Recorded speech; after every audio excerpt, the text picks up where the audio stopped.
दाजी तुम्हाला आधीच सांगतो मी कळ्यास 10-12 लाडू खाणार आहे. मी तर कर्जावर पालत पडणार आहे. चला तुम्हाला आधीच सांगतो लाजायच नाही अजिबात. दाबून फराळ करा.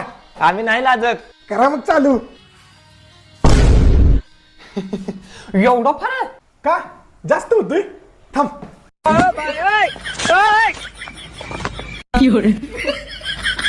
खावा आता. अरे क्रिया जरा याच्यापेक्षा मोठी करायची आणखी. मुठ्ठी तुम्हाला दिलेली ही सगळ्यात मोठी करंजी आहे. असू दे. अरे तू लाडू खा की.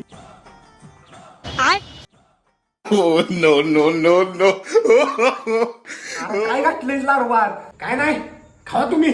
आमचं दात पडतील आता कशात तळायच लाडू. अहो शेवटला तेल संपलेलं म्हणून फेबिक्विक मध्ये तेल येते.